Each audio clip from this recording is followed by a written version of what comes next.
bi Seydina Mandione ñëwee ci la yenn laayeen yi commencé dagg jël seen azaka di ko dajale di ko indi ci kër gu mag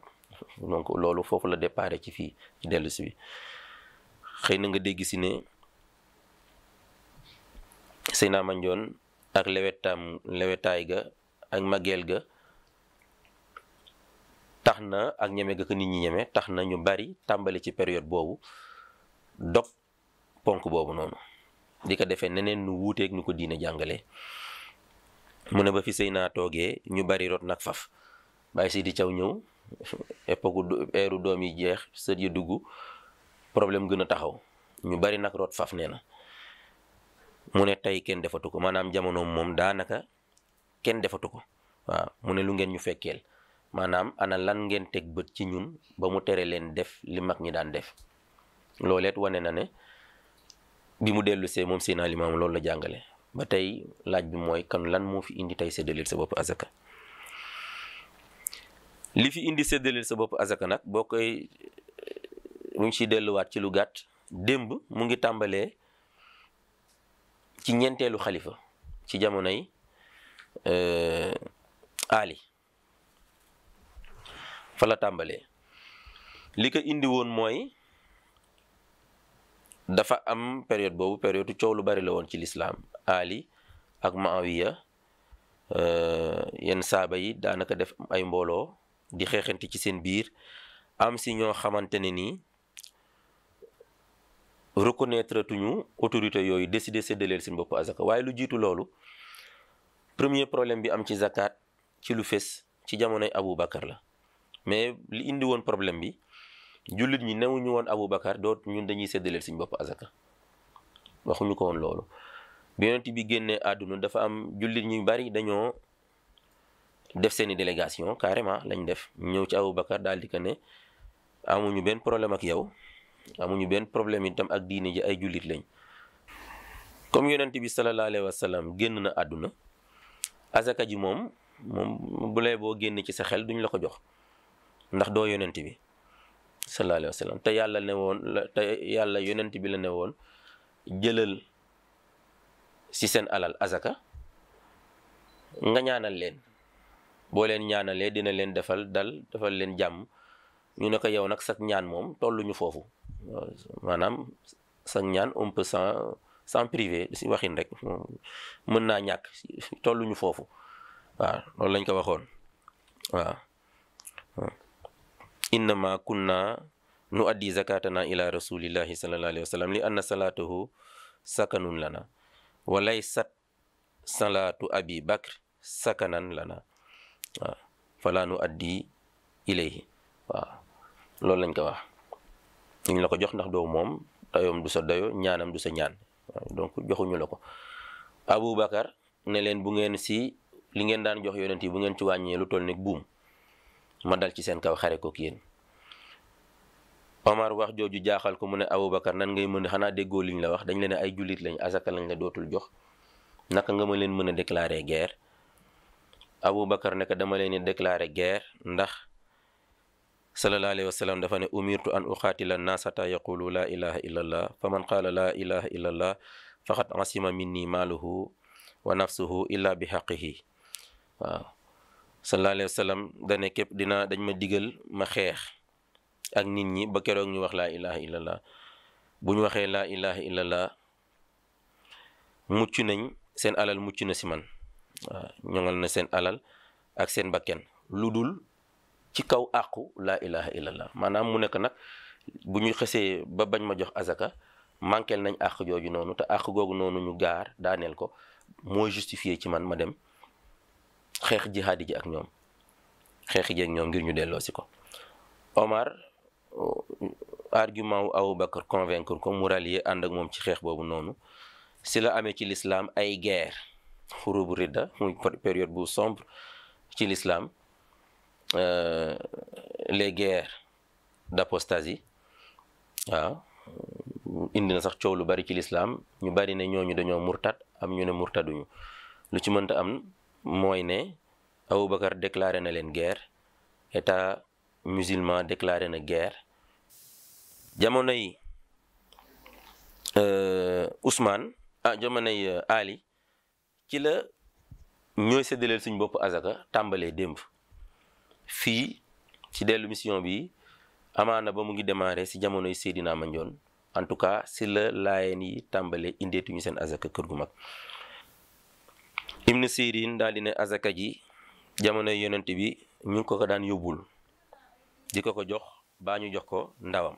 ku mu digal ñu jox ko jamonoy Aboubacar ñu ngi ko daan jox Aboubacar maanaam Aboubacar dafa xare ba ñooñu julli ñu tàmbali waat di ko jox wa minhum man raa an yaxsimahu am si nag ñu daal di rébellé wu période boobu daal di ne dorénavant dootuma leen jox ñoom ñuy séddale maay séddaleel sama bopp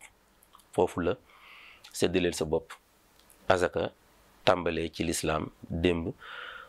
ma koy considérer man sama gis-gis comme un acte de rébellion face à l'autorité parce que ñooñu dañu rébellé wu woon liy dox neexu leen ni kilifa yi mel neexu leen doy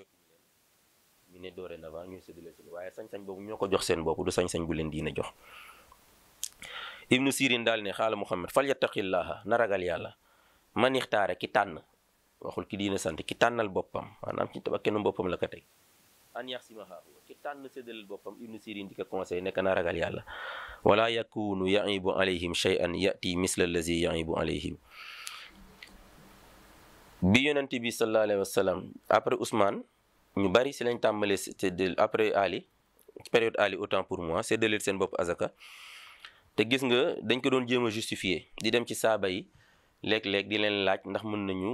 séddaleel seen bopp azaka am na ay information yu bari yu ñëw ci ñu daan dem ci saaba yi di leen ko laaj waaye saaba yi dañ mës a bañ loolu catégoriquement ñu cité si ñaari exemple an Sahl an Abi Salih an abihi jële ci Sahl mu jële ci Abu Salih mu jële ci baayam mu ne ijtama indi nafaxa fiha sadaqa fa sa'altu Saad ibn Abi Waqas wa ibnu Omar wa Aba Hurayra wa Aba Saïd al-Khudri an aqsimaha aw adfa'aha ila sultan fa amaruni jami'an an adfa'aha ila sultan ma ixtalafa alayya ahadun minhum mu ne dama dem ci Saad ibnu Abi Waqas dem ci ibnu Omar dem ci Abu Hurayra dem ci Abi Saïd al-Khudri di leen laaj ndax zaka ji dama ko war a jox njiiti lislaam yi wala ndax mën naa ko séddaleel sama bopp ñoom ñëpp ñu ne ko da nga leen ko war a jox mu ne leen haza sultaan yafalu ma tarawna fa adfa'u ilayhim zakati ñu ne mu ne leen xanaa gisu leen ñii ni ñu mel ak li doxalin gi ñu nekk maanaam di ñaawlu seen doxalin ngeen naka ngeen ma mën a waxe ma jox leen sama azaka fa xaalu kulluhum ñoom ñëpp ñu ne ko naam idfa'ha ilayhim gis nañ ni ñu mel gis nañ la ñuy doxal waaye dañ mu mel dañ ko ne sa yoon nekku si comme yow jox leen ko moo la war jox leen ko al-Mughira ibn Shu'ba ku mel al-Mughira ibn Shu'ba itam amoon ku mu dénkoon alalam ca Taïf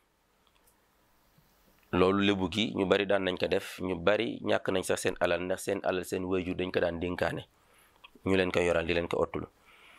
al-Mughira dem ci ka nga xam ne moom la dénkoon alalam bés daal di ko ne kayfa tasnawu fi sadaqati mali yow nan ngay sama alal ji azaka ji muy jur nan nga koy def xaala kooku ne ko minha ma atasaddaqu bihi alal ji lenn li man maa koy génneel azaka ji dama koy jël séddaleel ko sama bopp wa minha ma adfa'u ila sultaan lenn li dama koy jox kilifa yi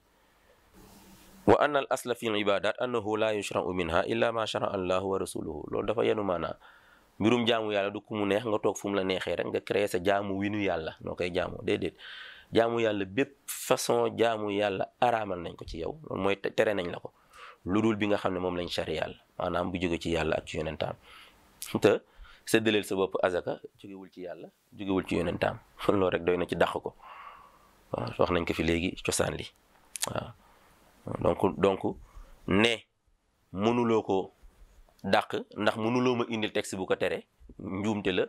ñàkk a xam règle yi bon wala fàtte xëy na wala fàtte mën na doon loolu tam waaw wala fàtte ne règle yi tëddewul noonu al aslu fil ashyaa'il ibaaha loolu droit général droit commun la mais ci jaamu yàlla moom cosaan li mooy tere nañ la lépp lu dul loo xamante ne day dellu ci alxuraan baa muy dellu ci sunna te boo delloo ci alxuraan ak sunna séddaleel sa bopp azaka doo ko fa fekk si jamonoy yonent bi doo ko fa fekk si jamonoy saabaam ba ci keroog période bi nga xamante ne ñoom ñu ngay rebelle wu ñu ko waxee léegi. li tax nag thème bi waxtaane ko mu am solo mooy ne communauté bi tey ñëpp gis nañu jafe-jafe yi nga xamante ne moom la jànkoonteel boo ko xoolee ni muy doxe sax mën na la tiital si ku ko xam problème yi bari nañu bari goo xamante ne nii yéeme na waaw ci ku xam kër gi ni muy doxe waaw lu mel nii maan bu mel nii ñu am ko laayeen yëpp war a dajale azaka ji yóbbu ko kër Seydina Limaamu boo ko estimé ci xaalis kenn mënu laa wax nu mu toll ci 2,5% ci ñëpp nga xam ne Baay Laay bi mu ñëwee bokk na ci réforme yi mu indi ñun ñu gëm Seydina Limaamu lu mu ñu digal rek dañ koy def réforme bokk na ci dafa réformer zakat ku ne xam na ne démb zakat dañ ko limité woon ci ci yenn catégorie yu ñu koy jëlee du woon ci lépp lañ ko doon jëlee bi mu dellu see ci lépp lañ koy jëlee ku ne xam na ne zakat démb dañ ko doon atal bi mu dellu see atalatu ko boo fayee ko immédiatement la ku ne xam na ne itam zakat il fallait sa alal toll ci benn li ñuy tudde minimum imposable fii amu fi dañ ko dàq amu fi si li ñu réformer la moom la ñuy wax nisaab minimum imposable amul fii moom lépp loo gañe rek zakat war na la ca boo xoolee réforme yooyu dafa mel ne zakat dañ ko tënkoon fii ñu yeewi ko maanaam lu mu mënoon produire fële benn fii war na fi mën a produire xanaa 100 fois plus concept bu ñu koy doxee ak li nekk ci laayeen ci àdduna ñëpp doon génne 2,5% seen alal ñu di ko indi fii ci kër gi defe naa problème bi mooy nu ñuy gérer alal ji lay doon waaye du ñu am problème ndax alal ji mat naa wala manqué na waaw si sama yaakaar mos naa dégg benn économiste muy wax ne Sénégal bu ñu fi doon prélever zakat si grand commerçant yi ak fonctionnaire yu Sénégal ñuy jël kenn ku nekk 25 pour 5000 25 pour 5000 ñun ku ne xam na ne 25 pour 1000 la moom mu ne 25 pour 5000 ci grand commerçant yi ak fonctionnaires yi mu ne kon li mu ko estimé moom chaque année dina doon ay revenus wu 150 milliards ci Sénégal ñun ñu war a génne 25 pour 1000 waaye manque d'organisation du sax manque d'organisation ñàkk a xam tax ñu koy séddale ci àll bi ci lu dul diine te diine moom lu dul diine rek bidaa la lépp lu dul diine bidaa la waaye fii ci kër Seydina Limaamu Baay Laay dafa dàq loolu Baay Laay dafa ne képp ku dégg te def xasanun bopp baax na bopp xasanun waaw képp ku dégg te bañ a def ala nafsihi boppam la ko def waaw jëlloowul jaasi kenn dóorloo ko nit waaye démb am na ci atte yoo xam ne loolu lañ atte ki nga xam ne njiital l'islam yi yeble nañ ci moom ngir mu génne azaka mu bañ def ko acte de rébellion contre l'état kooku rébellion la sa sanction bi day sévère ci yow nee na dañu war a botti jaasi waaw def na Aboubacar defoon ak yow waaw am na juróomi point ba léegi ci xardaaw yi moomu booy jàng mbiram day mel na nga li may wax naan day mel ne taalibe Baay Laay bu ñëw jàng buy nettali bu démb buy nettali ni zakat doon doxe kër Seydina Limaamu te kii gëmul Seydina Limaamu waaye mu ngi jàngale azaka ni que kër Seydina Limaamu daan doxale te tey mu lu bari dellu ci ginnaaw mu ne juróom a ngi nii yoo xamante ne day wane solo dajale bi nga xamante ne dañ ko war a dajale azaka bi kilifa gi mu ne inna kasiran min al afraadi xat tamuutu damairuhum aw yusibuha saqam walhuzal fala damaana lil faqir iza turika xaquhu li misli haulaai mu ne bari na ci ay nit ñoo xamante ne dañoo dem ba seen conscience de wala mu feebar wala mu ràmm mu ne faqiir yooyu nag mu ne fala damaana lil faqir yi iza turika xaquhu li misli haulaai mu ne faqiir yi ñi nga xam ne ñoom la ñu war a jox azaka ji amatuñu benn garantie bu fekkee dañ ko séqal ñoo xam ne dem nañ ba amatuñu conscience maanaam dem nañ ba yëg nañ ne bon azaka génne ko ñoom bokkatuñ ci. bu autorité nekkul bu rétat bu leen delloo si kon dinañ dem ba kenn dootul joxe azaka. mu ne fii axzil faqir xaquhu min al xukuma la min shaxsil ghani. mu ne deuxième point bi nga xamante ne deuxième point bi wane solo gi nga xamante ne am na ko jël gi ko kilifa war a jël, mu ne faxiir bi dem di ko jëli ji da ko war a jëli ji ci kilifa, ci autorité, waru ko jëli ji ci nit koo xamante ne dafa am alalam. mu ne loolu ngir ñu préserver dignité nit ki. kilifa dem fa mu jox la nga moom loolu aayul. waaw kër Seydina Limaamu noonu lañ dëkkee, nit ñaa ngi fi ñëw di jël si liñ fi moom di fi fekk ñu leen ko jox. waaw doon tele azaka ji waroon dimbali leen ci loolu ñëwul na mu waroon ñëwee. waaw dem si kilifa mu jox la nga moom moo gën a yomb dem ci sa nawle di ko ñaan di ko tàllal loxo. mu ne loolu bokk na ci li tax kilifa yi war ko doxal. ñetteel bi mu ne in turika hazal amru lil afraad yaj'alu tawzi fawda. mu ne bu fekkee ne dañ ko bàyyi itam ci kenn ku nekk mu koy décider, mu ne séddale bi day doon séddale bu anarchique. waaw faqat yantabih aksaru min ghaniyin li i'ta'i faqirin wahidin. mu ne ñu bari ci borom alal yi dinañu yittewoo tànn kenn ci seen biir rek ci faqiir di dëkkal di ko jox. waaw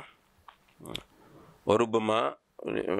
wahidin ala xiini yaxfulu an axar, daal di sàggane ña ca des, maanaam tànn na kii daal moo ko neex kooku rek lay jox. waaw fala yaftunu lahu ahadun wa rubbama kaana ashaddu faqran. keneen yitteelu ko te ñàkkul sax am na ku nekk ci wetu ki muy jox keneen koo xam ne moo ko gën a tar, waaye moom kooku lijjantiw ko, kii la lijjanti. mu ne ñeenteelu point, alors que ne bu dee kilifa nag yooyu du ko ci fekk, ñëpp la cay jox. inna sarfa zakati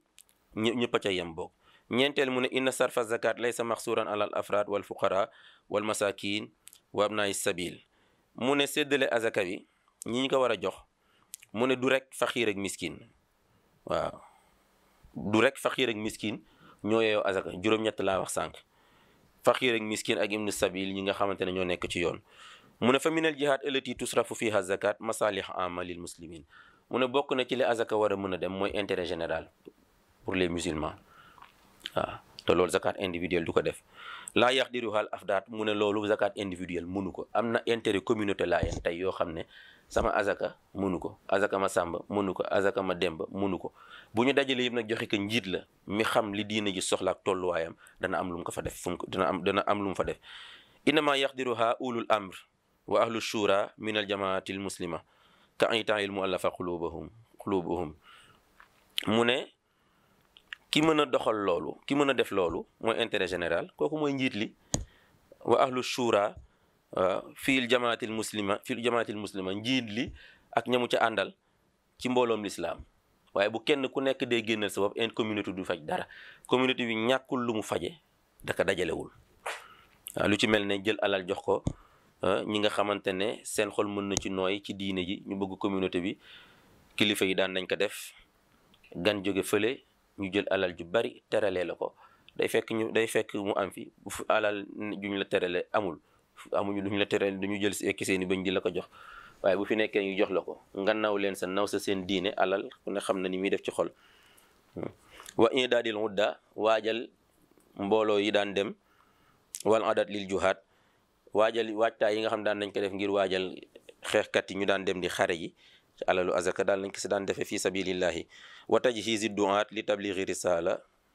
risalatil islam fil alamin, waajal tam ñi nga xamante ne ñoom ñooy liggéeyal l'islam di yaatal woote bi. loolu lépp lu ñu waroon mën a defale ci alalu azaka yi. booy xool suñu communauté bi tey néew na loolu. ñu si bari seen initiative personnelle la ñuy góorgóorloo waaye lu diine ji mën leen taxawoo jàppale leen si li ñuy liggéeyal diine ji néew na. juróomeel bi innal islam, mu ne innal islam diinun wa dawla. l'islam nag diine la waaye état la, autorité la, état la. wa qur'anun wa sultaanun, téere la waaye doole la itam. laa budda li haza sultaan, mu ne mënul ñàkk nag ñi yàlla jox doole bi ñu jiite ko. wa tilkat dawla, ak boobule état. min maalin tuqiimu bihi nizaamaha, mu ne autorité njiit pouvoir boobu ak état boobu mënuñu ñàkk alal joo xam ne moom la ñuy doxale seen organisation watu nafisu bihi mashruatiha di ci réaliser ay projet diine ji tey pour ñu réaliser projet problème la waaw te yu ci bari ci ay ket lañ koy def ak dem état alors que ne ñu ngeek alal joo xam ne mën na ko def ba weesu ko wala bu dali hazal mal mawaarid mu ne état bi diine ji nag communauté bi alal ji nga xam ne moom la war a doxale projet yi ak organiser ko doxalinam mu ne mënul ñàkk fu mu jóge wa zakatu mawridun haamun daimun li baytil mal fil islam mu ne zakat nag moom mooy source bi nga xamante ne source bu am solo la te source bu sax la ndax fekk nit ñee ngi fi di liggéey dañ koy génne ñeel baytul islam baytul mal man trésoru l'islam loolu lu neex a dégg la waaw te bàyyi laay amoon na ko fii bu zakat ñëwaan mu am fu mu ko daan denc bu ñu ko soxla ñëwee mu ne nañ ci génne sàngam jox ko léegi nag jóge nañ ci loolu ñu ngi ci leneen ak lim ñu jural juróom-ñett yooyu noonu lil fuqara wal masakin wal amilina alayha wal muallafati qulubuhum wa fi riqab goreel jaam wal ghaarimin ak ñi amee bor wa fi sabilillahi mooy ci yoonu yàlla wa ibni sabil ak ku nekk ci tukki moom laay wax ne yàlla ci xarañam juróom-ñett yi boo ko déggee da nga naan dafa tëj yonent bi waaye def na ci xarañ boo xam ne daanaka tëju ko tëjul njiit li ndax bu ne lil fuqara kenn la masakin kenn la amilina alayha ñu bari la wa fi riqa waaw amilina alayha ña cay liggéey donc sont bien déterminés faqiir sont bien déterminés miskin bien déterminé amilina alayha bien déterminé wal muallafati xulubuhum bien déterminé ngir nooyal seen xol ci l'islam wa fi riqab ñi goreel ci jaam ñoom tam catégorie bien déterminé la wa fi riqab wal gharimin ñi nga xamante ne dañ amee bor c'est bien déterminé wa fi sabilillahi foofu nag moo ci am solo septième bi sabilillahi moo ci yoonu yàlla ni ma koy imagé mooy ne dafa mel ne nga ànd ak kenn ne ko mën ngaa jaar yoon bii mën nga ko jël yoon bii mën nga ko jël yoon bii mën nga ko jël yoon bii mën nga ko jël dem ci benn bayal boo xam ne nag ay yoon yu dul jeex ñoo fa nekk nga ne ko bayal bii yoon bu la neex mën nga ci jël moom fi mooy fii sabilillahi waaw si sabilillahi lu ne mën na cee dugg gis nga yàlla dafa mel ne kuy tëj njiit yi waaye tëju leen da leen ubbi ndax fii sabilillahi lu ne xaj na si waaw si xereñu suñu boroom jàngale moom noonu mel na ni ku ko tëj te tëju ko xam naa foofu la ñuy daanelee suñu waxtaan li ma ci bëggoon génne rek mooy ne azaka moom du nit ki mooy déterminer boppam ku mu koy jox ko ku mu ko dul jox déedéet amul woon démb comme niñ ko waxee amul woon bi bàyyi laay dellu see comme niñ ko waxee fi mu jógee démb donte le deuxième xalifa gi amoon na perturbation loolu du woon lay bi ca ñeenteel ba la tàmbalee rébellion la woon fii ci dellu si Seydina Limaamu daka daan dajale ak Seydina Isaa ak xalifa yi jiitu tey ñu bari xamuñu loolu ba ñu ngi séddaleel seen bopp bu ñu xamee ne noonu lañ ko war a defee am naa yaakaar bu mag ne dinañ dellu siwaat di ko defee noonu kon zakat kenn waru ko doxalee mbirum xel mbirum yaakaar naa mbirum ni def ca la ca noppale la mag ñi daan def nga yem fa waaw loolu moo ci suñu xalaat ñu ngi jéggaluwaat axiru daawaana an alhamdulillahi rabbil alamin wa